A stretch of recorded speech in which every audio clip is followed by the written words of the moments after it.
Donc on passe à la question suivante. On a beaucoup parlé déjà de plein d'expériences locales, de plein d'expériences matérielles.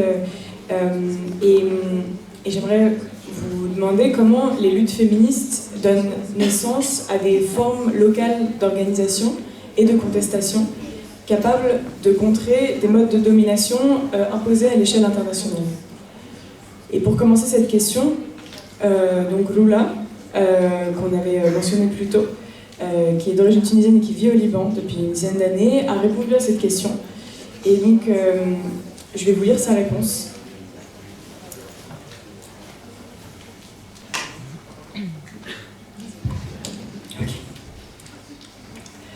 Je vais revenir sur l'expérience de 2019-2020 au Liban, au vu de l'aspect internationaliste et transnational de la mobilisation dont je faisais partie. Avant le moment révolutionnaire, beaucoup de mobilisations inédites dans le contexte libanais étaient arrivées juste avant, comme le mouvement des camps.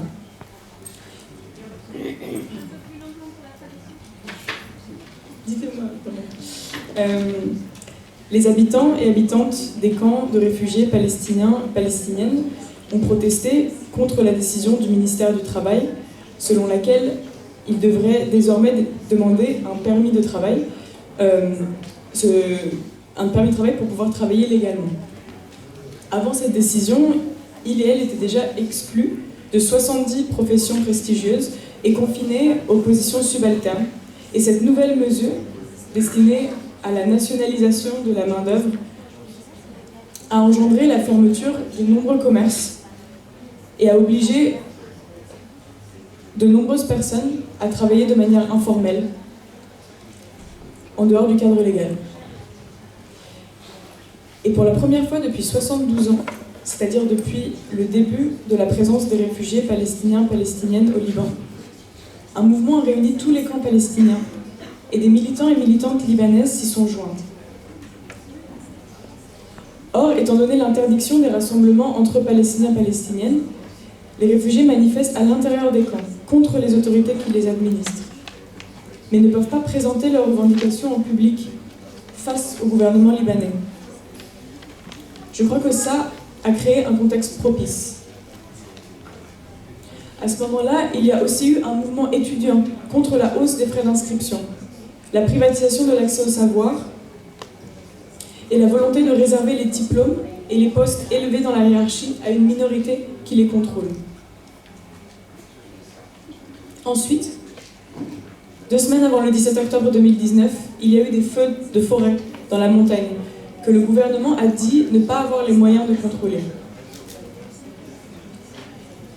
Et ce sont des réfugiés palestiniens et palestiniennes qui les ont combattus, mobilisant les pompiers et premiers secours des camps. Donc il y a eu ces mobilisations étudiantes palestiniennes et aussi d'autres habitantes non libanaises, notamment syriennes, au travers de ce qui s'est appelé la campagne « Le pays s'adapte à tous et toutes ». En 10 ans de vie au Liban, je n'avais jamais expérimenté une telle convergence des luttes. Le 17 octobre est la date qui a été retenue, mais c'est aussi un effet de la manière dont on pense les révolutions. Cette date résulte d'un processus de cadrage national de la révolte, comme une révolution libanaise, plutôt qu'une révolution au Liban impliquant toutes les personnes qui y vivent. Libanaises, palestiniennes, syriennes, travailleuses domestiques, étudiantes. Je ne différencie pas vraiment les cercles féministes, queer et antiracistes qui se rejoignent. Nous luttons dans une perspective de justice sociale.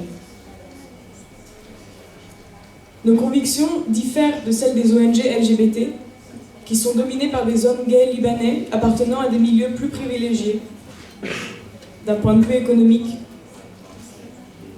et qui ignorent les questions de migration et d'asile, et défendent des politiques de visibilité. Ces ONG ont par exemple évalué les politiciens en compétition lors des dernières élections et ont appelé à voter pour des candidats et candidates s'affirmant gay-friendly. Mais pourquoi appellerait-on à voter pour des membres de partis dont l'un, les Phalanges libanaises, est construit sur le modèle du parti fasciste italien et dont l'autre est impliqué dans des massacres de Palestiniens et Palestiniennes? Donc beaucoup ont participé à la guerre civile sous prétexte qu'ils seraient gay-friendly.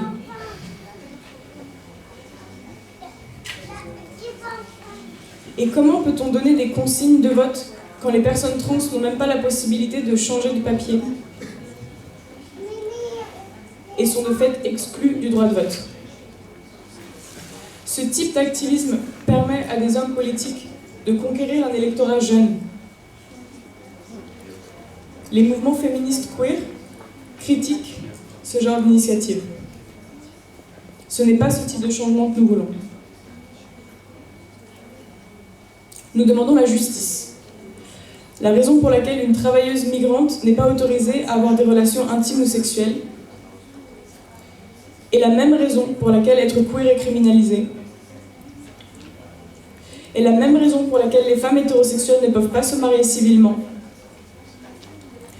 et la même raison pour laquelle les mères ne peuvent pas avoir la garde de leurs enfants ou leur transmettre la nationalité libanaise. C'est aussi pour la même raison que les personnes qui veulent changer de genre doivent renoncer à toute filiation avec les enfants qu'elles ont pu avoir. Cette raison, c'est que changer tout cela bouleverserait les mécanismes sur lesquels l'État est bâti. Le gouvernement a utilisé les questions sexuelles pour tenter de décrédibiliser la révolte. Pardon.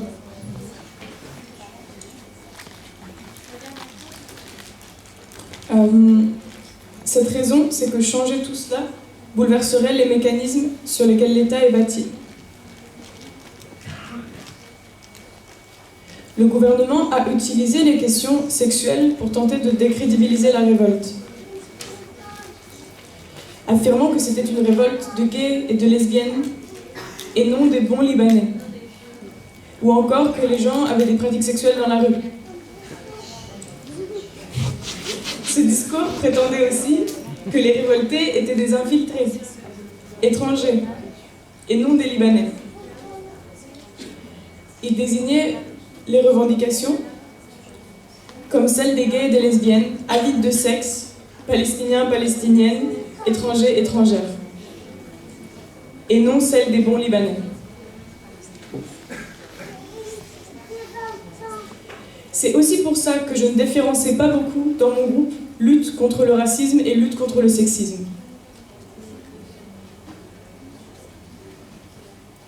Ce n'est pas un hasard si le gouvernement assimile les différentes minorités pour délégitimer nos luttes. Il entérine ainsi une certaine représentation de la légitimité politique au Liban, associée à la citoyenneté, à la masculinité et à l'hétérosexualité. Cela dit, la violence que nous avons le plus subie n'était pas genrée. C'était la violence des polices, des milices, des mercenaires payés par le gouvernement, ou des hommes politiques pour passer à tabac des manifestants et manifestantes.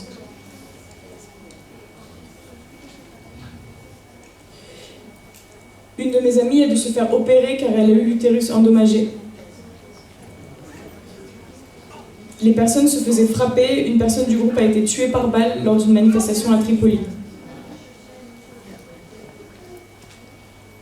Lors de notre dernière marche, en août 2020, après l'explosion, un militaire a tabassé une personne du groupe qui a soulevé son t-shirt pour lui montrer sa brassière.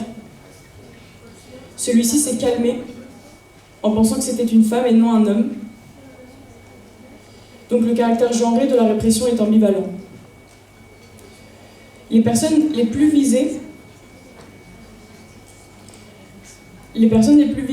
par la répression ont été celles ayant des soucis de papier,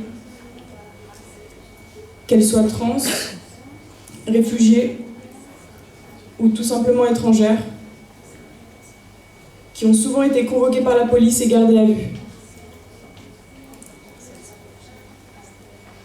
C'est-à-dire que l'expérience d'organisation sur le terrain offre à la fois des opportunités d'agir de manière transnationale et de défier les impositions de l'impérialisme. Par exemple, la marchandisation des droits des homosexuels ou des homosexuels internationaux, ou l'ONGisation des luttes. Il y a encore beaucoup à apprendre, surtout qu'au Liban, nous naviguons dans un contexte de guerre par procuration et d'armement de mercenaires ou de milices qui met des barrières supplémentaires à l'action sur le terrain.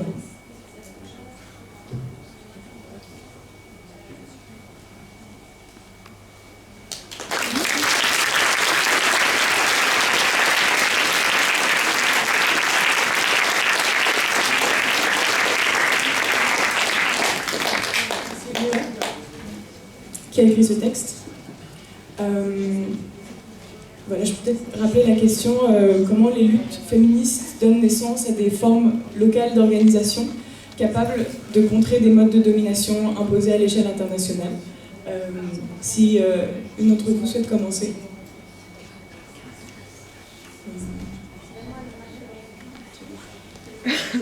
Allez. I think I'm going to divide it in just 4 parts. Je pense que je vais diviser en 4 parties.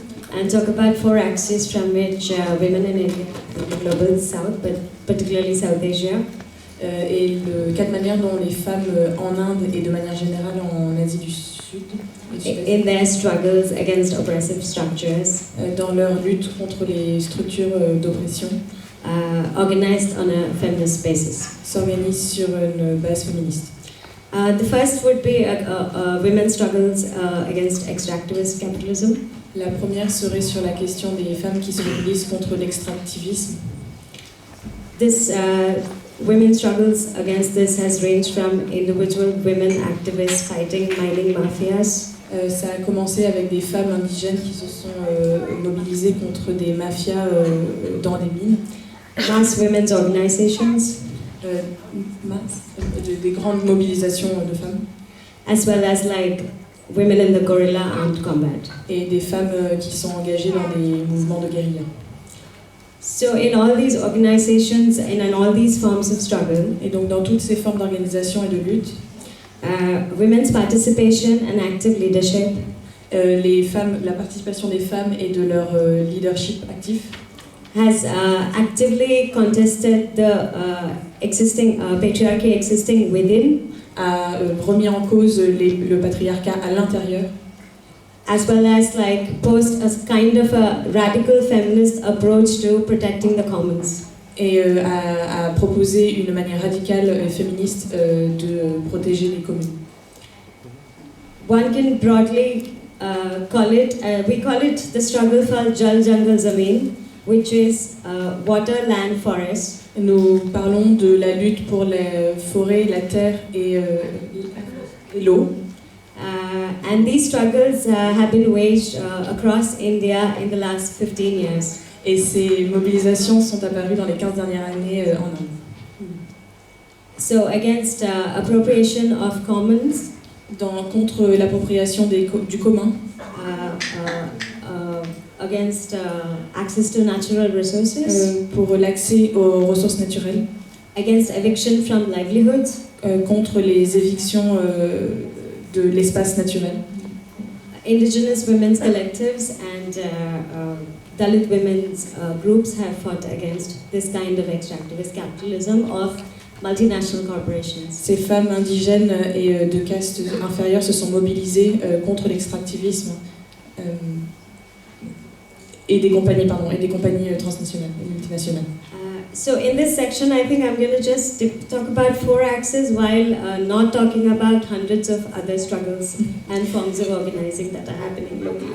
Pour répondre à cette question, je vais me concentrer sur 4 axes différents et pas parler des centaines de mobilisations qui ont lieu à l'échelle locale. The second would be women's organizing against militarization. La deuxième serait toutes ces femmes qui se mobilisent contre la militarisation. There are parts of India which is like, and there are parts within South Asia, say Kashmir and the Northeast. Il y a des parties en Inde et de façon générale dans l'Asie du Sud, au Cachemire et dans le Nord-Est, Where domination is completely coercion-based. où la domination est basée sur la coercition. And women from these places have got together and challenged. Les femmes se sont mises ensemble et ont remis en question cette coercition. The impunity with which armed forces Et donc, on remet en question l'impunité des forces armées sur place, operate in these regions. qui donc sont dans ces régions. So women have, I feel that the strength of feminism is that it allows us to appropriate motherhood to even, from a wide spectrum, to appropriate motherhood, to reject motherhood. Une des forces du féminisme, c'est d'être capable, de manière sur un grand spectre, d'être capable de s'approprier et de rejeter l'idée de maternité. And mothers here have got together to fight for, under the banner of parents of disappeared people in conflict zones. Et donc des mères se sont mobilisées contre la disparition de personnes dans les zones de conflit. As well as very insurgent actions against rapes by the armed forces. Et contre le viol qui est perpétré par ces groupes armés. We have many phenomenal examples from these regions, but also one of a woman who fasted indefinitely for 16 years. On a des exemples assez extraordinaires dans ces régions, et notamment une femme qui a fait la grève de la faim pour 16 pendant 16 ans. For the repeal of a repressive law. Contre le refus d'une... le refus, enfin le retrait d'une loi, pour le retrait d'une loi oppressive. As well as there has been protests by mothers in front of army posts, sort of rhetorically asking them to rape us. Et à la fois aussi des femmes qui se sont mobilisées devant des forces armées en leur demandant de manière rhétorique de les violer. These struggles have also coordinated at a national plane and also coordinated with the struggles of the Tamils in Sri Lanka. Ce sont des luttes qui se sont coordonnées à l'échelle nationale, mais également avec les mobilisations tamoules au Sri Lanka. I think the third axis that I would want to shed light to would be the fact that after China and Southeast Asia, India and South Asia are the biggest factories in the world. Le troisième axe serait qu'après la Chine et l'Asie du Sud-Est, l'Inde et le deuxième, the second factory, la deuxième. You could say that. Okay, la deuxième usine du monde. So the garment industry, the big informal sector, after the global restructuring of production. Le gouvernement se base sur l'exploitation de travailleurs informels. Could you repeat, please? Just saying that it has after like restructuring of production, like after factories moved from Europe to global south. Oui, après la délocalisation des usines d'Europe vers le sud global, il y a l'utilisation donc et cette exploitation de ces travailleurs informels. Primarily because women's labor there is cheap. Déjà parce que le travail des femmes est pas du tout cher. We have seen a series of very militant trade union struggles by women. On a vu apparaître des mobilisations de femmes syndicales for better wages, pour un meilleur salaire, against capitalist regime of control and discipline, contre le régime de discipline et de contrôle capitaliste. So recently in 2 states in India we had a movement called Right to Sit. Dans 2 États en Inde, on a eu des mouvements qui se sont appelés le droit de s'asseoir. That was triggered after the protests of March 8th. C'était mis en place après le mouvement du 8 mars. where women working in big retail chains ou des femmes qui travaillent dans des grandes chaînes de vêtements, who did not have the right to sit during their working hours. Non, They had to stand through 8 hours or 10 hours. n'ont pas le droit de s'asseoir pendant leur shift et doivent rester debout pendant 8-10 heures pendant qu'elles travaillent. They struck work. They struck. Elles ont fait la grève. And now that has emerged at a very significant demand in women workers in the service sector. Et du coup, des demandes sont apparues dans le secteur industriel de femmes. Yeah, and we have had a series of struggles, say amongst women in the tea plantations. On a eu des mouvements dans les plantations de thé de femmes, des mouvements de femmes dans les plantations de thé. Tea plantations, garment sector. Habillement, pardon. Textile? Oui, dans le milieu du textile. Yeah, and the unorganized sector. Et dans le milieu... Informal sector. Dans le secteur informel. 92% of India's working women work in the informal sector. Il faut savoir que 92% des femmes en Inde travaillent dans le secteur informel. And in the last 20 years, and the last 5 years particularly, there has been a significant rise in unionization amongst them. Et donc, dans les 20 dernières années, particulièrement ces 5 dernières années, il y a eu une syndicalisation de ces femmes, de ce secteur-là. What is important is that this series of unionization and struggles ce qui est important, c'est que cette série de syndicalisation et de lutte was able to sort of challenge the very patriarchal and patronizing attitude of trade unions. Ça a permis de remettre en cause l'attitude patriarcale et patronisante à l'intérieur même de ces syndicats. And some of the more social democratic trade unions. Et certains syndicaux sociodémocrates. So after like 100 years of their experience, they finally have like female leadership in their unions. Après 100 ans d'existence, à l'intérieur de ces syndicats, on a enfin des femmes qui sont dans des positions de leadership. So, and the fourth axis that I want to talk about is women's struggle against the far right in India. Le quatrième axe que j'aimerais aborder, c'est la lutte des femmes contre l'extrême droite en Inde. Women have sort of against for communal harmony, against communal riots in India. Women have fought historically. Historiquement, les femmes se sont battues pour le droit, des droits communs en Inde. Yeah, and there has been a lot of work by women, feminists across borders from Pakistan, India and Bangladesh against rapes on women at the time of when these countries were actually born. Et donc ce sont des luttes qui sont nées en Inde, mais qu'on retrouve également de façon transfrontalière au Bangladesh et au Pakistan contre le viol. Et ce sont des luttes qui sont historiquement nées au moment où ces pays sont nés. All these countries were born by forceful partition of the geographical territory.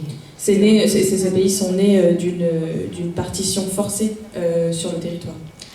I will speak about what happened in the last 10 to 12 years. Je vais parler de ce qui s'est passé dans les 10-12 dernières années. The far-right militias, the small groups of the far-right. Donc des petits groupes d'extrême droite. One of the first axes in which they were activated around the country. Une des manières dont ils se sont activés un peu partout en Inde was about moral policing. Était autour d'une idée de contrôler sur des questions morales. Basically telling young people and women that you're not allowed to do this, you're not allowed to wear certain clothes. En disant aux jeunes et aux femmes comment ils sont censés s'habiller. As well as attacking intercaste and interreligious couples. Mais également en s'attaquant à des couples intercastes. So the new phase of the fascist regime and their militias sort of got centrally activated by attacking women. La nouvelle façade de cette extrême droite, c'est aujourd'hui d'attaquer les femmes. It is just in the last 5 years after the fascist party, the right-wing party came to power, that the militias have been activated more on the communal plane and on lynchings. C'est surtout ces dernières années avec l'arrivée au pouvoir de l'extrême droite que ces groupes, ces milices d'extrême droite se sont activées autour de... I'm sorry, what is the last... Killing people? Des lynchages, pardon. Oui, avec des lynchages de personnes. So before that, feminist organizations and women's organizations have been fighting the far right on the streets since more than a decade, I would say. Et donc les féministes se sont mobilisées contre l'extrême droite dans la dernière décennie. Some of the protests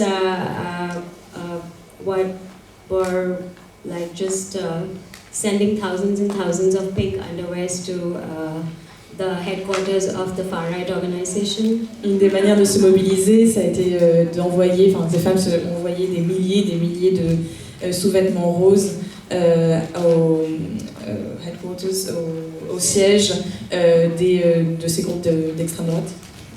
Or turning up in front of the headquarters of the far right organization because they threatened to get everybody forcefully married, whoever celebrated Valentine's Day. So we all went and said, okay, we're celebrating Valentine's Day, like, are you going to get us all married? So thousands of women sort of gathered and did that. Et donc beaucoup de femmes se sont rassemblées le jour de la Saint-Valentin devant les sièges, puisque une des choses qui ont été dites par les groupes d'extrême droite, c'est qu'ils allaient marier de force toutes les personnes qui célébraient la Saint-Valentin. So, like, similarly across the country, there's been series of movements, spontaneous or otherwise, organized nationally, or like just flashpoints being generalizing against the far right. Donc de façon très générale, et il y a eu beaucoup de mobilisations, soit spontanées, soit organisées, à travers le pays, spécifiquement contre l'extrême droite.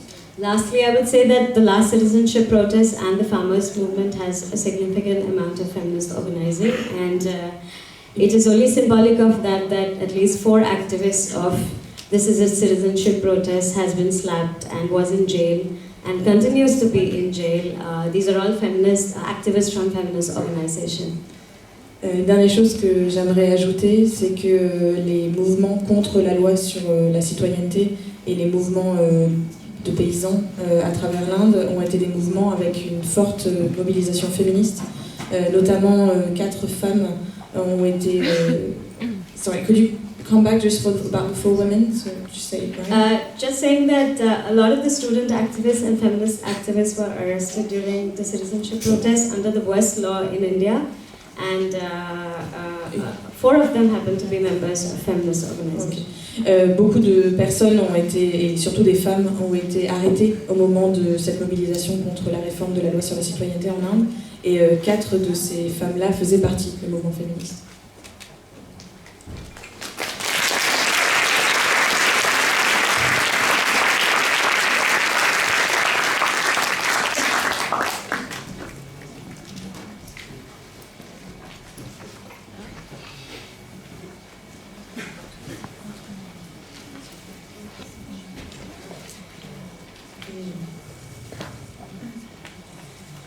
Bueno, antes de responder la pregunta, quería decir que me parece maravilloso poder escuchar la experiencia de otras compañeras. De hecho, como coordinadora no conocíamos casi nada de la experiencia de la lucha de mujeres y feministas en la India, por ejemplo, y hay tantas similitudes que no respecto a la lucha...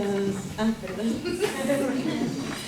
Avant de commencer, je voudrais dire que je suis très, très heureuse, très émue de pouvoir, avant de répondre à la question, de pouvoir entendre toutes ces expériences. En tant que coordination féministe UMass, on ne connaissait pas forcément, par exemple, l'expérience des féministes en Inde, et on se rend compte qu'il y a beaucoup de similitudes. Bueno, creo que compartimos que el poder actúa de manera transnacional. Je pense qu'on partage toutes que le pouvoir agit de façon transnationale. Las grandes corporaciones, las mineras, las iglesias, las policías. Les grandes corporations, les compagnies minières, les églises, les polices. Y tienen orientaciones internacionales para explotar, dominar y oprimir. Et elles ont des orientations internationales pour pouvoir exploiter, dominer et opprimer les peuples. Y creo en ese sentido, creemos que es importante el construir una mirada global, pero situada en cuerpos y territorios concretos. Et c'est pour ça que nous pensons et que je pense que nous devons réussir à créer un regard global, mais qui est également situé à partir des corps et des territoires. Como les contaba antes, tenemos una experiencia reciente, la experiencia de este espacio que llamamos transfronterizas. Comme je vous ai déjà un petit peu raconté avant, nous avons une expérience récente que je vais partager, qui est l'expérience de cet espace que nous avons créé qui s'appelle Transfronterizas, transfrontières. Y que nació pocos días después de la revuelta, frente a esta necesidad que les comentaba de poder contar lo que estaba pasando desde nuestra perspectiva.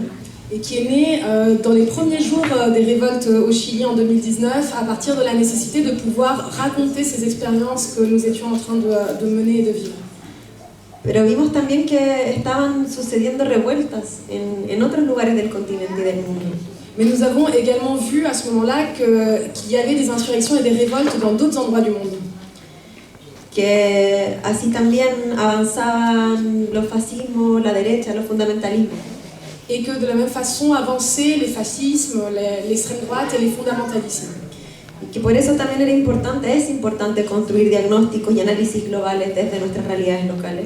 Et c'est justement pour ça qu'il est très important que nous puissions construire ces analyses globaux à partir de nos points de vue locaux. Y que nos parece importante, y esto lo estamos haciendo a nivel nacional y plurinacional, pero también debiese hacerse a nivel internacional.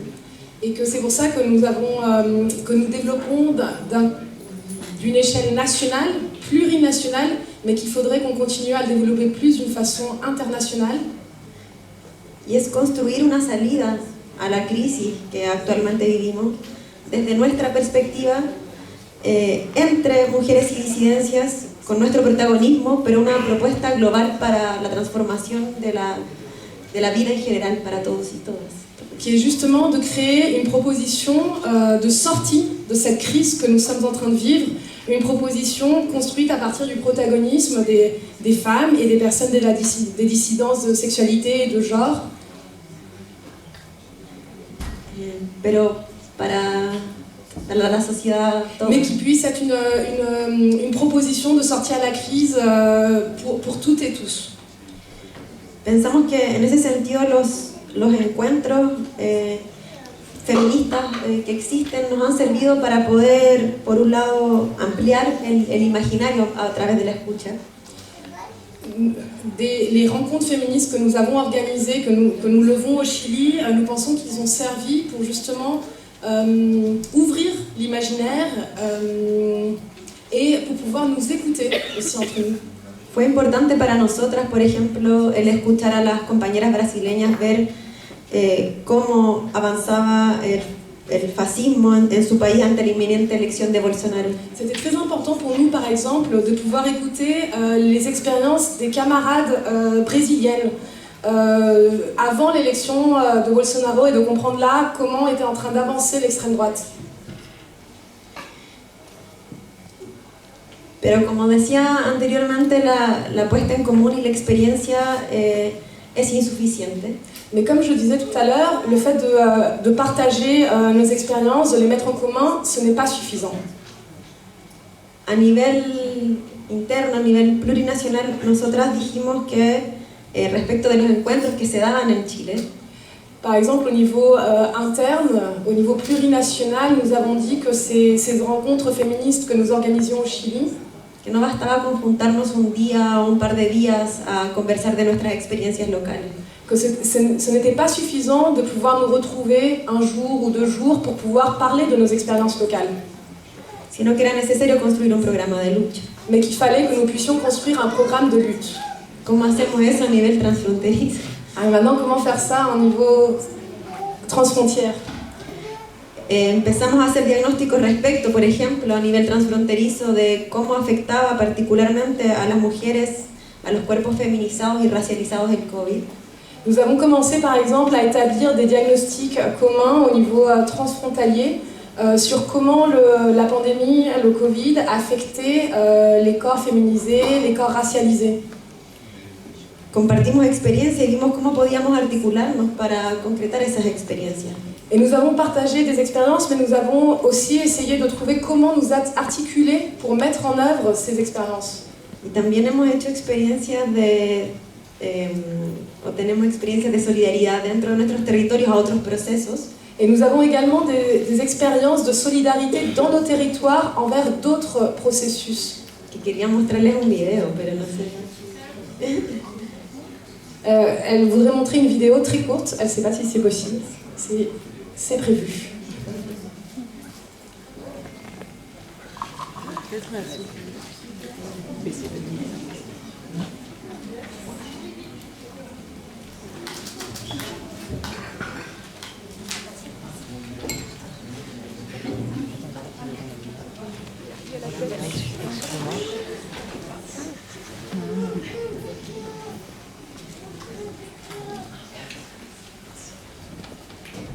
Turquía ha abandonado el convenio de Estambul contra la violencia machista porque, según ha argumentado el gobierno turco, este acuerdo ha sido secuestrado para normalizar la homosexualidad, algo incompatible con los valores nacionales, ha recalcado el Ejecutivo. Hicimos esta intervención callejera como coordinadora feminista 8 de marzo, en solidaridad con las compañeras de Turquía y las migrantes que están habitando este país hoy. Creemos que la avanzada de los retiros de los derechos de las mujeres, disidencias, etcétera, cuerpos feminizados, es algo que está pasando en muchos países alrededor del mundo y nosotras sabemos que juntas podemos luchar contra ellas, contra los gobiernos que están limitando sus derechos. ¡Tocan en Colombia! ¡Los tocan en Turquía! ¡Los tocan en Brasil! ¡Los tocan en Polonia! ¡Los tocan en Hungría! ¡Los tocan en Chile!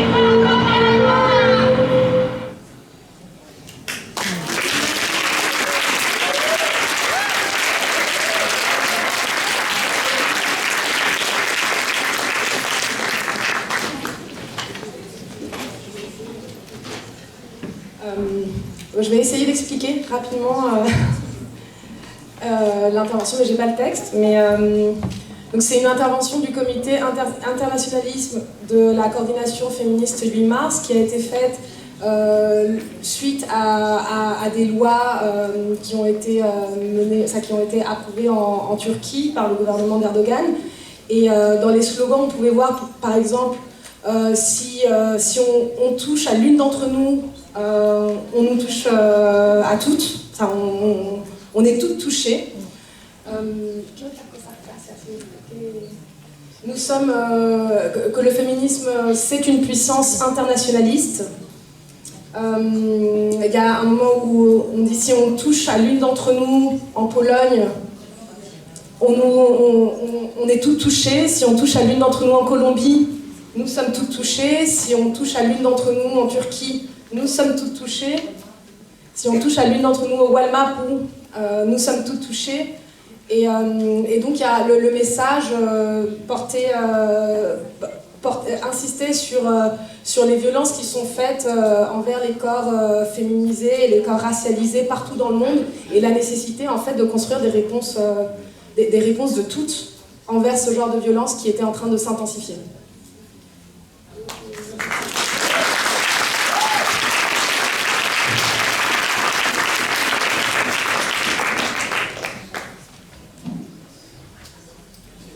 Est-ce que Sommeil, tu veux poursuivre?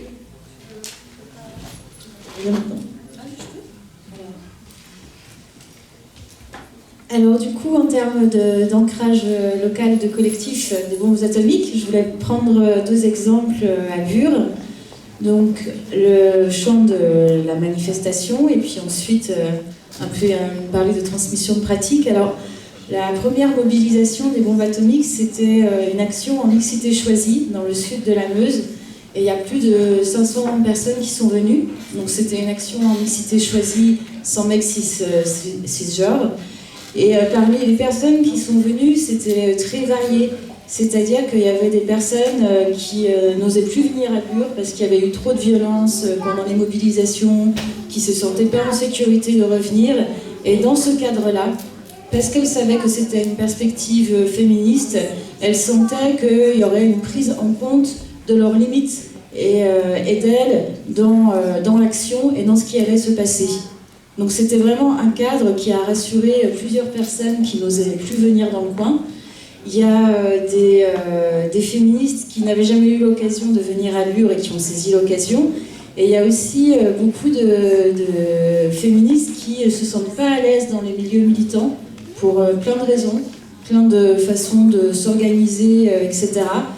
Et qui là se sont dit, ok, sans mec si t'es choisi, sans mec, je viens. Voilà. Donc il y avait donc toutes ces personnes et aussi plein de gens du monde de l'antinucléaire qui n'avaient pas du tout qui n'avaient jamais frayé dans les courants féministes ou qui n'avaient pas en fait d'imaginaire et qui étaient là parce que c'était antinucléaire sans trop savoir finalement si ça allait leur parler, leur correspondre d'une manière ou d'une autre. Donc c'était voilà, un grand moment de convergence qui a permis à plein de nouvelles personnes de s'inscrire ensuite durablement dans cette lutte et donc d'une certaine façon de transformer en profondeur ce territoire. Et pour les petites, alors on a plein d'anecdotes, enfin bien sûr c'était un grand moment, voilà, avec plein de choses qu'on imagine, voilà, on a fait la cuisine, on a fait plein de choses, enfin il y avait 500 personnes et on raconte toujours cette anecdote parce qu'elle dit aussi quelque chose, parce que c'est un quotidien, ça peut paraître trivial, mais lorsqu'on invite autant de monde, on va monter des Barnum. Donc il y avait plusieurs personnes qui étaient là en train de monter un Barnum. Et ces personnes, elles faisaient toutes moins d'1m70, comme c'est souvent le cas dans ce type de rassemblement. Mais on ne pouvait pas finir de monter le Barnum. Parce qu'on s'est rendu compte que les Barnum, ils étaient dimensionnés d'une telle façon que si on ne fait pas 1m80, on ne peut pas mettre les derniers élastiques en haut. Enfin, on s'en est sorti, on est monté sur des tables et tout. Mais là, on était vraiment confrontés au fait que ce monde n'était pas fait pour nous. Voilà, même les Barnum, c'est pas prévu pour que nous on le fasse.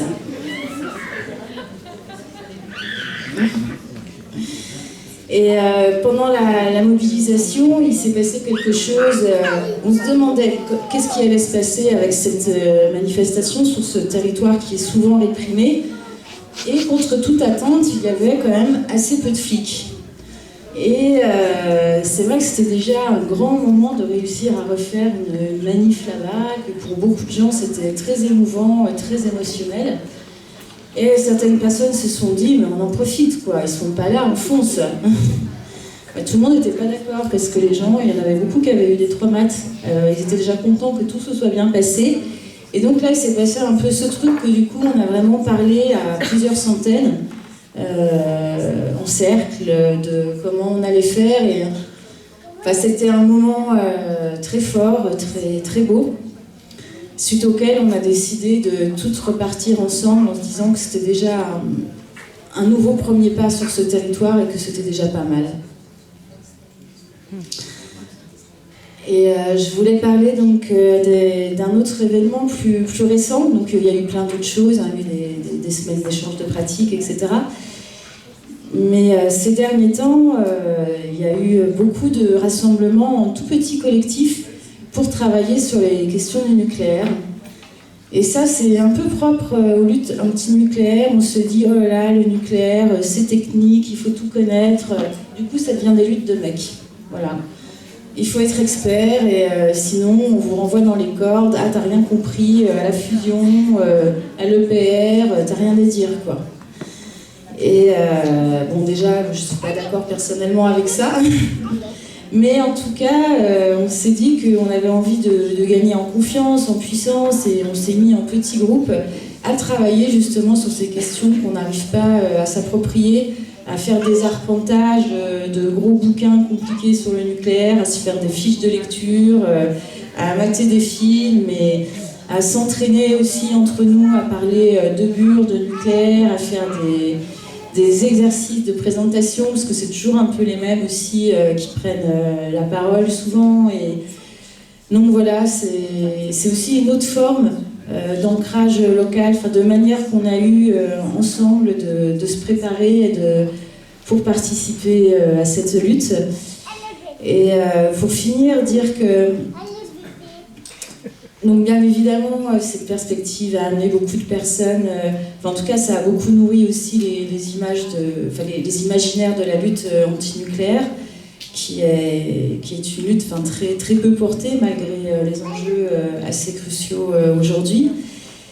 Et la perspective féministe, elle a vraiment également apporté de mettre au cœur la perspective du soin. Je ne sais pas si on aura le temps d'en parler vraiment ensuite, mais de mettre la question du soin et de l'inclusivité au cœur des pratiques militantes. C'est vraiment quelque chose qui est resté d'être à la fois efficace, d'avoir une certaine efficacité, rationalité politique. Ça peut paraître antagonique, mais en même temps d'être sensible à ce qu'on soit bien et surtout d'avoir un lien avec le désir d'être bien dans ce qu'on fait, même si c'est parfois des choses très dures.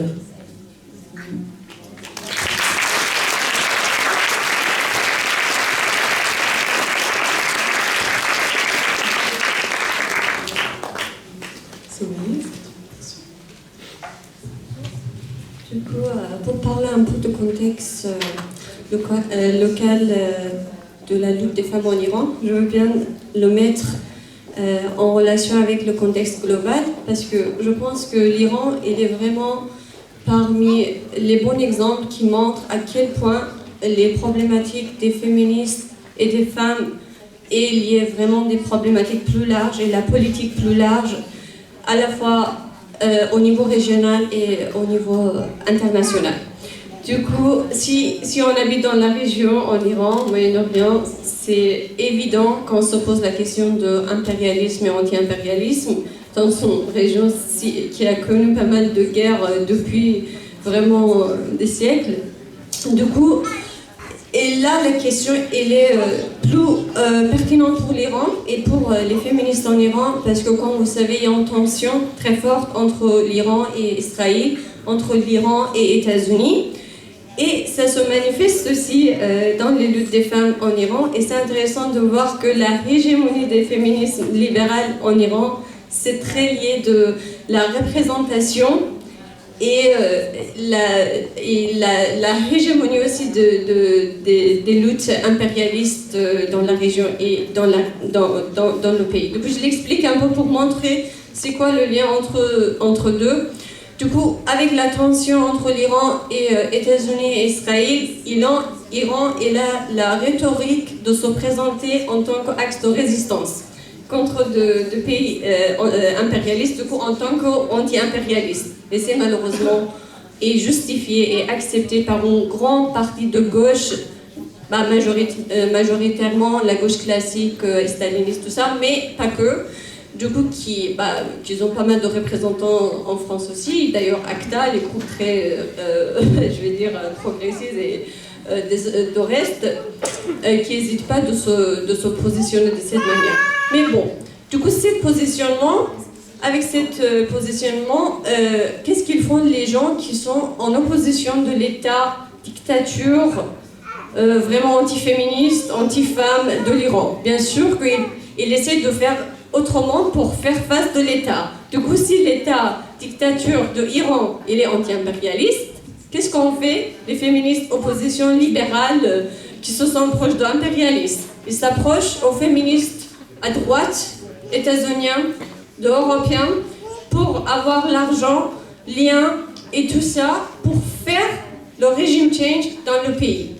Ça, c'est sérieux parce que c'est déjà fait en Irak. L'année où ils ont fait, les féministes irakiens, ils ont fait l'erreur de faire appeler aux féministes aux États-Unis pour faire la guerre en Irak pour libérer les femmes irakiennes. Ça peut facilement reproduire dans des autres pays parmi l'Iran. Du coup, on a malheureusement une grande majorité des féministes libérales en Iran qui soutient ce régime change pour libérer les femmes d'ailleurs, en mettant l'accent sur la question des femmes, pour dire que voilà, s'il y a un régime change en Iran, ce sont d'abord les femmes qui vont être libérées, parce que les femmes, elles sont les premières victimes du régime iranien. Ça c'est vrai, les femmes, elles sont les premières victimes et vraiment les plus opprimées, parce qu'on considère l'État iranien, en fait la question des femmes, elle est vraiment l'identité de l'État iranien. de s'opposer aux droits des femmes. Ça ne fait pas partie juste d'un côté de l'État iranien. Mais bon, quelle solution pour cette situation? Ça peut être différentes solutions. Et là, ça montre qu'il y a toujours la solution de s'approcher au pays impérialiste pour faire l'intervention militaire ou politique de régime change. Du coup, vous voyez, et là, ça a beaucoup aidé parce qu'ils ont des médias, ils ont de l'argent, comme j'ai mentionné. Et là, ils sont en train de vraiment de créer vraiment un grand réseau d'activisme des femmes dans les pays. Par exemple, on a des femmes qui sont proches d'un groupe des féministes opposition de droite ici, qui sont très actives contre le voile obligatoire en Iran. Pour vous donner un peu l'idée de contradiction pour les féministes vraiment en Iran, par exemple, on a une femme qui a marché dans la rue contre le voile obligatoire sans voile, qui est un peu proche de ces groupes des femmes opposition droite en dehors de l'Iran. Et là, elle avait 21 ans. Et elle a pris 24 ans de prison. Du coup, vous voyez, c'est un double jeu, c'est très compliqué. Il faut à la fois soutenir les femmes qui sont tellement opprimées par le régime et l'autre fois s'opposer pour dire on est contre le féminisme à droite, tout ça, parce que ça peut reproduire la guerre, ça peut reproduire vraiment, par exemple, au Kurdistan irakien, après toujours la guerre d'Irak, quel type de féministes s'installent dans la région? Ce sont les féministes droites états-uniennes qui sont contre l'avortement dans leur pays, qui viennent s'installer au Kurdistan irakien pour parler de leur manière de féministe, de reproduire le même féminisme. Vous voyez, du coup, et avec tout ça, il essaie de vraiment détruire tous les mouvements sociaux et tous les mouvements radicaux féministes qui existent dans la région. Du coup, on est face de ça, mais de l'autre côté, comme j'ai mentionné, on est aussi en face vraiment de gauche classique, anti-impérialiste. On en a marre, vraiment, je ne sais pas combien de fois on doit en parler, mais aussi les féministes sur la question de féministes, ils se positionnent vraiment très bizarrement, pas correct. J'explique un peu pourquoi. Du coup, je demande aux camarades qui considèrent l'État iranien comme victime, comme axe de résistance par rapport à Israël et États-Unis, bien sûr, je mentionne les sanctions, j'ignore pas tous ces vraiment oppressions qui est sur l'Iran et surtout sur le peuple iranien, parce que l'oligarchie iranienne, il s'en fout complètement, il abuse. Il fallait que vous sachiez que l'oligarchie iranienne est plus riche aujourd'hui avec les sanctions qu'avant les sanctions. Du coup, c'est juste sur la vie de peuple et bien sûr sur la vie des femmes particulièrement, parce que ce sont les marginalisés, les plus marginalisés de la société. Bon, bref, du coup, cet axe de résistance, si on l'accepte, c'est quoi le résultat? Le résultat, c'est que, voilà, moi, je m'en fous qu'est-ce qui se passe sur la question des femmes dans le pays. Pour moi, l'Iran, il est contre Israël, il est contre les États-Unis, voilà, c'est ça qui compte. Une fois, j'ai parlé avec un camarade ici, il m'a dit, mais vous voyez, s'il n'y avait pas les Iraniens au Liban, en Palestine, au Hamas, au Hezbollah, vous voyez, il y avait vraiment, Israël, il avait avancé. Je dis, s'il n'y avait pas l'État iranien en Iran, vous voyez, il y avait beaucoup moins de femmes, beaucoup moins de morts, beaucoup moins de tortures, beaucoup moins de blablabla. Du coup, on ne peut pas sacrifier les femmes pour une autre cause, comme toujours. On ne peut pas sacrifier une cause pour d'autres choses, même si ce n'est pas vraiment, il ne représente pas une cause progressiste, ni Hezbollah, ni Hamas, ni régime iranien. Et j'en insiste parce que je pense que les gens concernés, qui sont en train de vivre ces dictatures et ces groupes autoritaires, au moins, ce sont vraiment les plus légitimes pour en parler et on prend la position pour dire que le féminisme, c'est pas que parler sur la question de violence des femmes, de la victimisation des femmes. Je vous ai parlé des prisonniers politiques, je vous ai parlé de la situation des femmes, mais autant je ne veux pas victimiser les femmes en Iran, au Kurdistan ou ailleurs, parce que ce n'est pas le cas, mais c'est juste vraiment la complicité de situation et toutes les contradictions qui sont présentes pour la lutte féministe dans la région et en Iran. Il y a juste un dernier point que je veux bien mentionner, juste à travers de la question d'anti-impérialisme, tout ça. Vous voyez qu'est-ce qu'il produit la guerre? Elle produit quoi? Elle produit les migrants. C'est un cercle en fait. Il y a l'intervention militaire. ils font la guerre en Irak, en Syrie, peut-être lendemain en Iran. Il aura quoi? Il aura des milliers de migrants et il y a aussi des femmes qui arrivent ici, qui deviennent quoi? Qui deviennent des migrantes gratuites, au moins chères, qui gardent les enfants des citoyens, des femmes blanches, je sais pas, riches, des pays du Nord. Et ça se reproduit. Du coup, si on parle sur la situation des femmes de manière locale, on est obligé, c'est évident qu'il fallait parler en mettant en lien avec la situation et le contexte global du capitalisme qui se reproduit de cette manière, parce que le capital, l'accumulation de capital, ça ne vient pas juste d'économie pure, bah, bien sûr, ça vient de travail gratuit des femmes, et surtout aujourd'hui, vraiment, une immense présence des femmes migrantes dans les pays de Nord qui travaillent soit gratuitement, soit de manière esclavage pour des autres femmes. Du coup, bien sûr, la lutte des femmes, il y a des trucs communs, mais il faut aussi mentionner les tensions, les contradictions, les différences aussi. On est d'accord avec la lutte des femmes, on se considère comme des féministes, mais toutes les femmes et toutes les féministes ne sont pas légitimes. Ça dépend des revendications de solutions qu'ils proposent. Voilà, merci beaucoup.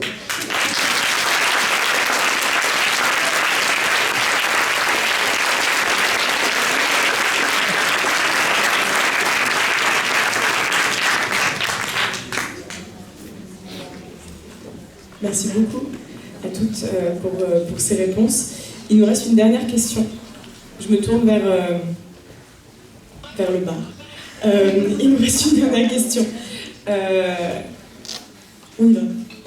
Vous êtes partant pour une dernière question? Ouais. Super. On part pour une dernière question alors. On a appelé cette discussion l'internationale féministe, car ça crée un écho historique et c'est comme une réappropriation d'une référence militante qui s'inscrit dans un imaginaire de lutte. On a vu aussi que les mouvements féministes ont été marqués par des éléments visuels et esthétiques, comme des danses, des chants, des performances, des peintures murales, participant à la construction d'un imaginaire politique en constante évolution. Donc je voulais vous demander comment l'international féministe est-il porteur d'un imaginaire politique révolutionnaire ?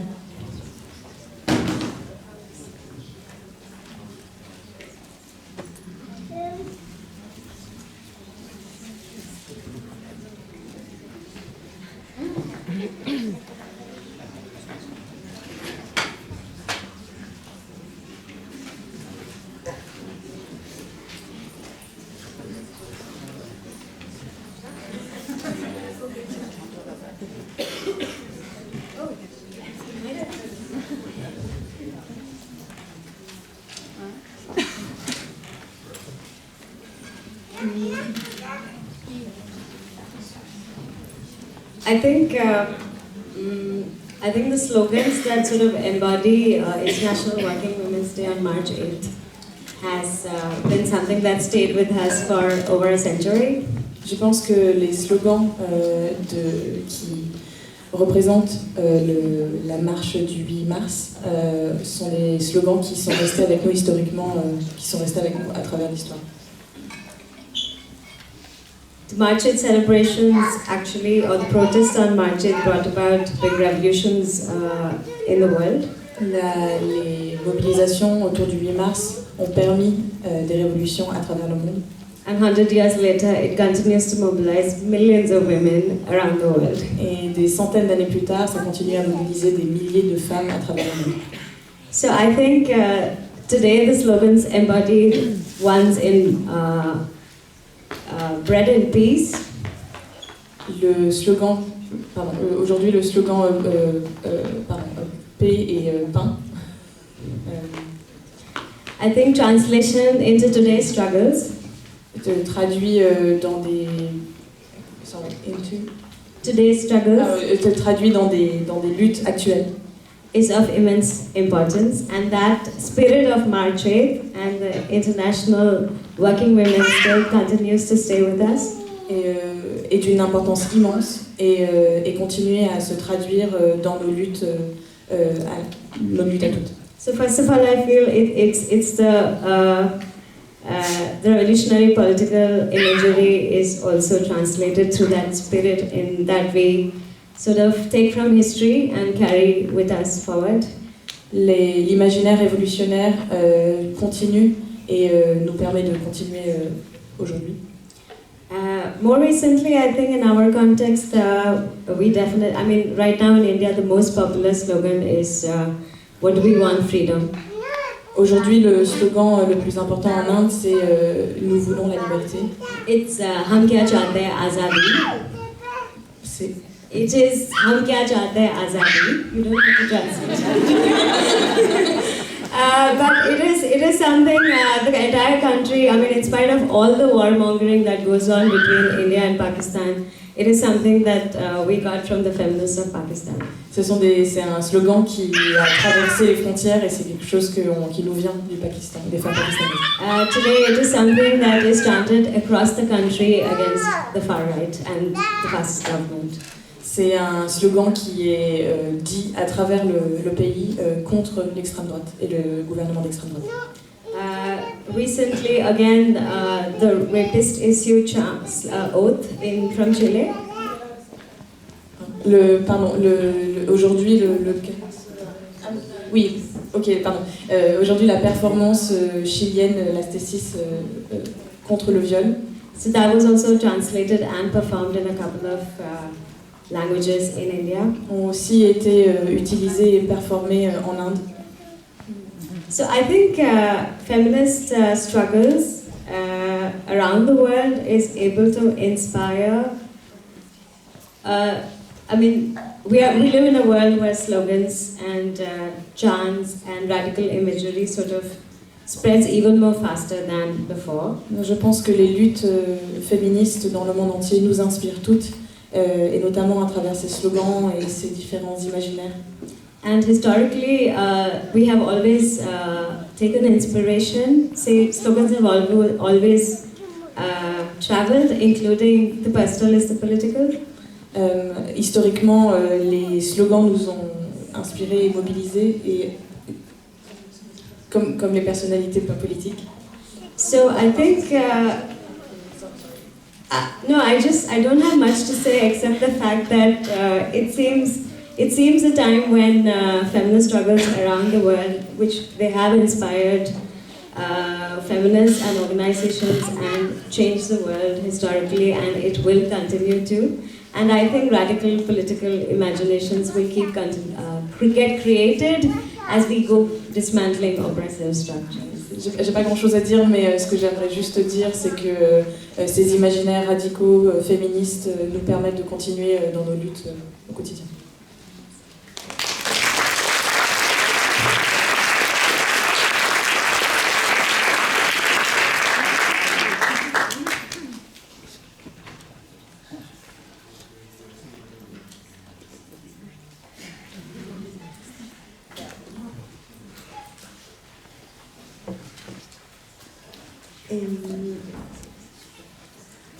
Creo que es importante decir que el movimiento feminista ha utilizado métodos y formas de lucha ya existentes, así como ha creado otros. Je crois qu'il est important de souligner que le mouvement féministe a utilisé des méthodes de lutte qui existaient déjà et en a créé des nouvelles. Resignificamos algunos que ya existían, como la huelga general feminista. Nous avons resignifié des méthodes de lutte qui existaient déjà, des outils de lutte qui existaient déjà, comme la grève générale féministe. En Chile el derecho a la huelga está prohibido y por lo tanto era muy disruptivo ya hablar de huelga en sí. Au Chili, le droit de grève n'existe pas vraiment et donc rien que de parler de grève, c'était très disruptif. C'était très disruptif. Para nosotras también era importante construir la huelga en términos feministas porque implicaba incorporar aquellos trabajos que no son considerados como trabajo. Et pour nous, c'était très important de construire l'idée de grève, la pratique de la grève d'un point de vue féministe qui permettait d'inclure tous les travaux qui avaient été exclus de la grève. No voy a profundizar ahora en ellas, pero me parece importante que también van surgiendo todo el tiempo nuevas preguntas. Je ne vais pas trop approfondir maintenant sur la grève générale féministe, mais elle nous permet de faire surgir tout le temps de nouvelles questions. ¿Cómo paramos en tiempos de crisis? Comment on fait pour nous arrêter, pour arrêter nos travaux dans période de crise, par exemple? Quiero referirme a muy brevemente a tres performances, actividades que hemos realizado desde la coordinadora que creo que también llevan un nuevo imaginario político. Je vais donner 3 exemples de 3 performances et 3 actions que nous avons menées depuis la coordination féministe 8 mars qui permettent de donner un exemple de ces imaginaires politiques que nous créons et que nous ouvrons. Y que creo que contienen muy bien esta idea que hemos ido construyendo como coordinadora de memoria de futuro.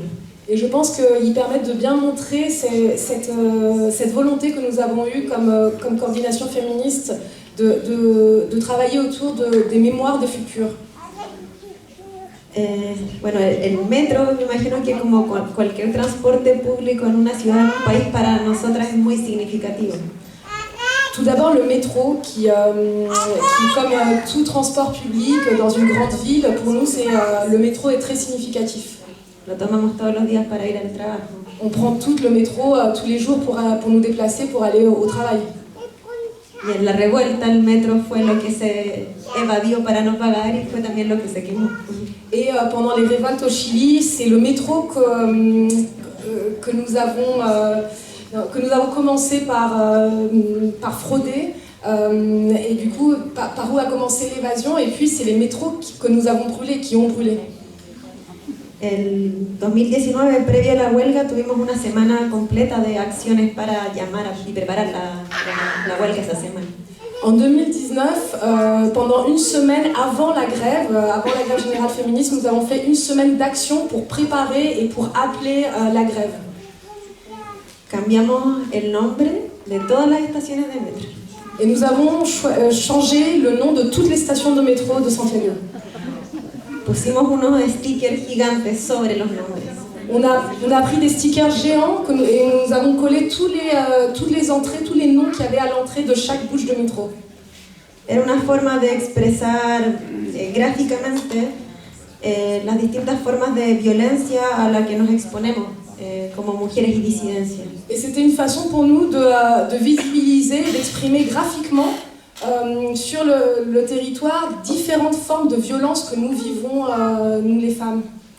A través del nombre de mujeres que, por ejemplo, fueron víctimas de femicidio, mujeres que tomaron las armas contra el dictador, mujeres mapuches que pelearon contra la colonización. En reprenant le nom de femmes qui ont été par exemple des victimes de féminicide, ou des femmes des femmes mapuches qui luttent contre la colonisation, ou des femmes qui ont lutté pendant la dictature contre les forces répressives de Pinochet. Hay dos que nos gusta contar especialmente porque creemos que son muy buenas. Il y en a 2 qu'on aime beaucoup partager et qu'on aime beaucoup partager avec vous parce qu'on les aime beaucoup et elles sont... Le cambiamos el nombre a la escuela militar, que es el lugar donde estudian los militares. On a par exemple changé le nom de la station qui s'appelle École militaire, qui est là où il y a l'école où sont formés les militaires du pays. Por comandante Tamara, que fue una mujer combatiente del Frente Patriótico Manuel Rodríguez, que hizo el atentado contra Pinochet. Par Comandante Tamara, qui est le nom d'une femme, qui faisait partie du Front Patriotique Manuel Rodríguez et qui a participé à l'attentat contre le dictateur, contre Pinochet.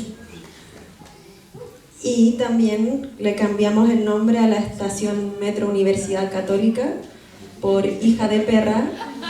Et on a également changé le nom de la station Université Catholique, là où il y a l'Université Catholique, par le nom Hija de Perra, fille de chienne.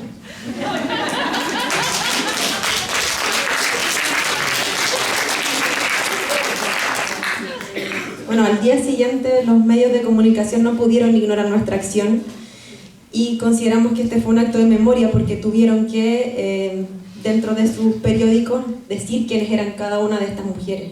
Et donc le lendemain, les médias, les grands médias de la communication n'ont pas pu ignorer notre action. Et on considère que du coup c'était une action de mémoire parce qu'ils ont été obligés de parler de ces femmes dans leurs médias dominants. Sí, otro símbolo que nos parece importante como un símbolo de memoria, pero también de unirnos de manera transfronteriza. Un autre exemple que je voulais partager avec vous, qui nous semble important comme une action de mémoire, mais également une action d'union transfrontière, es el pañuelo verde. C'est ce foulard vert. Porque es un objeto que nos permite reconocernos en las calles, nos permite reconocernos cuando vamos en el metro. Parce que c'est un objet qui permet de nous identifier, de nous reconnaître quand on marche dans les rues, quand on se retrouve dans le métro. Pero que también lo hemos adaptado a nuestros propios contextos porque los dibujos que llevan son distintos. Mais que nous avons également adapté selon les contextes des différents territoires ou les différents pays, parce que les messages qui sont écrits dans ces foulards sont différents selon chaque localité. Creo que está bien en el tiempo. Et je pense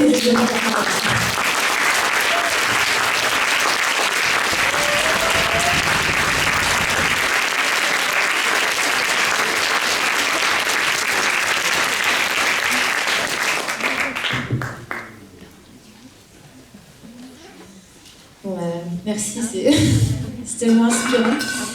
Et alors nous, dans cet imaginaire, vraiment, ce qu'on garde, c'est que le féminisme, ça nous apporte dans nos luttes beaucoup d'inclusivité et de questionnement sur comment on fonctionne de manière horizontale. Alors là, dit comme ça fait un peu démo, mais pourquoi ça fonctionne si bien?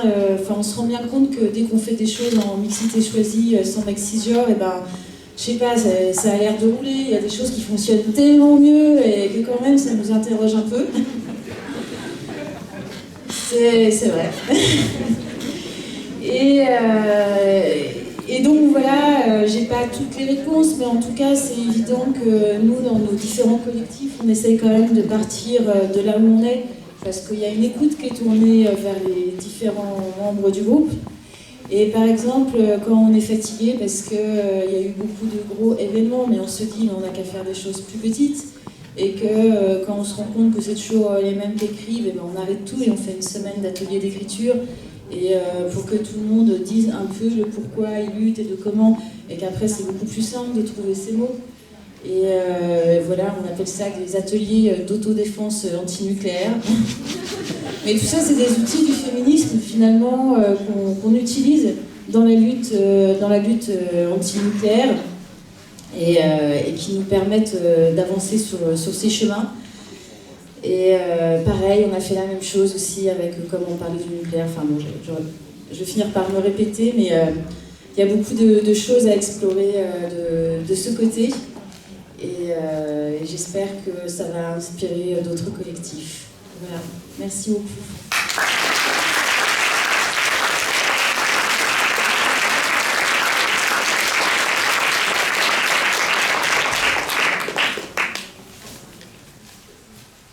C'est difficile après tous ces imaginaires. Donc je veux bien commencer par mentionner l'idée d'un féministe noir états-unien qui disent que les minorités, ils ont le privilège d'avoir un imaginaire plus actif et vraiment le privilège aussi d'avoir une vision de monde qui est plus large, qui donne beaucoup d'avantages par rapport aux majorités. Moi, j'étais minorité toute ma vie et je le confère, j'étais kurde, iranienne, issue de minorité religieuse, ma famille dans le pays, et je suis migrante aujourd'hui ici en France, et je veux dire que c'est vraiment l'avantage pour l'imaginaire d'être minorité dans ce sens, parce que ça donne beaucoup d'occasions de lutte, de voir la question de pouvoir, d'exploitation, de partout. Du coup, tu as plus de possibilités matérielles pour avoir vraiment un imaginaire plus actif. Et en plus, sous la dictature, c'est toujours plus intéressant d'avoir que un imaginaire actif aussi, de comment les gens ils font leur activisme quand tout est contrôlé, surveillé. Du coup, tu es obligé, c'est évident d'avoir vraiment un imaginaire, du coup, soit à travers des romans, soit à travers des arts, soit on a beaucoup de, par exemple, peinture murale, là, des actions féministes qui soutiennent soutient par exemple les révoltes, ou soutient les... Là, il y a 2 mois, on avait une grève des travailleurs de pétrole, plus de 60 000 travailleurs, sans avoir le droit d'être syndiqués, étaient en grève plus de 40 jours. Du coup, on avait des actions féministes qui les soutenaient aussi. Du coup, on a ce genre de choses. Mais il y a 2 exemples, je veux bien mentionner parmi des autres, sur les féministes iraniens aussi. Elles considéraient que l'Iran est très isolé, parce qu'avec le régime, c'est très difficile de se communiquer avec l'extérieur. Même avec tout ça, vraiment beaucoup de textes de différentes luttes féministes, ils sont traduits en persan et dans différentes langues, et c'est très mis à jour par rapport à ça. Et l'action et le texte des camarades chiliens aussi contre viol, il était traduit, et en 8 mars de 2021, il était performancé aussi par les exilés, les femmes exilées qui ont porté leur visage, mais qui ont fermé leur visage, mais bon, c'est fait par les féministes iraniens finalement. Et sinon, c'est vraiment la lutte des femmes kurdes qui est très très inspirante dans cet imaginaire féministe. J'ai appris beaucoup de choses et je pense qu'il y a beaucoup de choses à apprendre pour tous les féministes. Juste, je vous donne l'exemple d'une rencontre des féministes révolutionnaires qui a eu lieu en 2018 à Francfort, allemand, par l'initiative du mouvement des femmes kurdes en Europe. Du coup, il s'appelait Révolution in the Making, et c'était une rencontre organisée par le mouvement kurde. Ils ont invité tous les féministes révolutionnaires de différents pays. Du coup, il y avait à la fois les camarades de Diyarbakır, turcs, syriens, kurdes, même il y avait des femmes de Raqqa, la ville de Syrie qui a été prise par Daesh, qui étaient là, qui ont parlé. Il y avait les camarades révolutionnaires de Berlin, d'Espagne, d'Italie, de France, de partout. On était à peu près 600 personnes. Pendant 3 jours, tout était en non-mixité, bien organisé, différents ateliers, différentes rencontres. Il y avait les femmes afghanes, il y avait toutes les femmes révolutionnaires de différents pays. On était 60 personnes de la France et on était quelques voitures de Paris allant à Francfort. Du coup, là, c'était vraiment une rencontre incroyable parce que pendant cette rencontre, on avait aussi l'occasion de recevoir les camarades féministes d'Argentine qui étaient en train de se préparer. Là, c'était le 6-7 octobre 2018. Ils étaient en train de se préparer pour la grève du 8 mars de même année. Du coup, en visuel, on les a vus, ils étaient très nombreux dans la salle et nous aussi, on était très nombreuses dans la salle et c'était très émouvant vraiment de voir cette rencontre des féministes révolutionnaires de différents continents qui se circulent. Voilà, je voulais dire que la lutte féministe, la lutte des femmes, elle a plus de potentiel que vraiment toutes les luttes pour créer et diffuser cette imaginaire.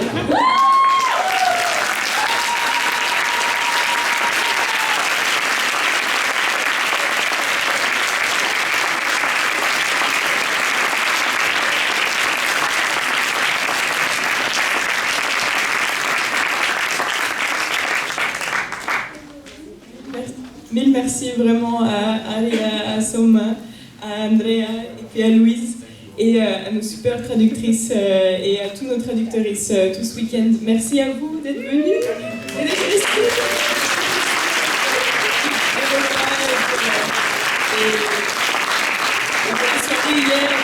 On a dansé jusqu'à si tard, c'était trop bien. Et merci à toute l'équipe de la cantine syrienne pour cette organisation incroyable de cette soirée.